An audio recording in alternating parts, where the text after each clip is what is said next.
Oh, I felt very welcome, and I've met people that I would have never met otherwise. And I found the area, the Bodoland area, very friendly and very inspiring. And our people, our custom, how do you feel about it? I was pleasantly surprised at how the Bodo people are much like my own people.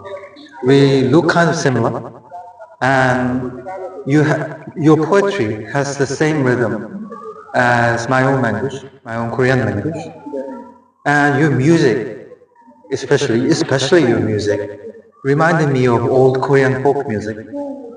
And I think that's the one of the biggest surprises that I got here. That I expected to find a foreign place, but I found myself in somewhere that I felt much more familiar. So I think I'll take that back with me and tell my family and friends of my experience here. You have come first time in India or I've never been to India before. This is the first place in India that I have ever been. today you wear a traditional attire? How is your today? I didn't understand it. So I'm So sorry. far, how many books you have published? Oh, let me count. Probably about 10. But all of them are in Korean.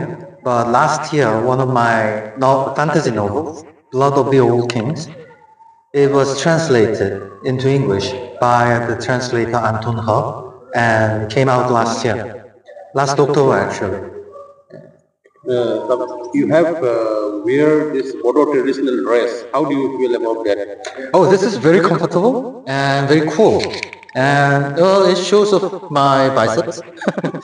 And yes, it's very comfortable. And I'd really like to walk around a bit in this, but everybody has been wanting to take pictures with me, so I wasn't able to move.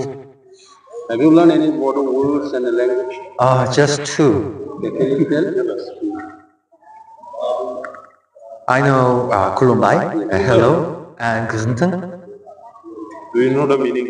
Yes, that's thank you, and Kulumbai is hello. So those two words are always the first words that I end up learning wherever I go. And what about the hospitality here? As I said, everyone is so welcome. The what was it protocol officers especially, they were such great help, and everyone was so friendly, and I felt very welcome. What about food? Food was one thing that was very different. Korean food tends to be very what's the word? Very hot, salty, and sweet. Here it's more subtle, and the flavor, there are more flavors, but they aren't so overpowering. So I liked all the food, especially I liked how the pork was prepared. What message would you like to give those who are writing books, those who want to become writers like you? Like me. Well, it depends on what kind of writer you are, but to young people who aspire to be a writers, I'd like to say it might feel like that you will never be published. It might feel like that you have no chance, but keep on writing. If you, in whatever time you have, well, you have to feed yourself, you have to make money for yourself, but you have to make your own living. But besides that, all the time that you have left, you have to spend it for your writing. Keep doing that, and you may still not be published, but you will end up with something you're proud of. And that's the most important thing. Thank you.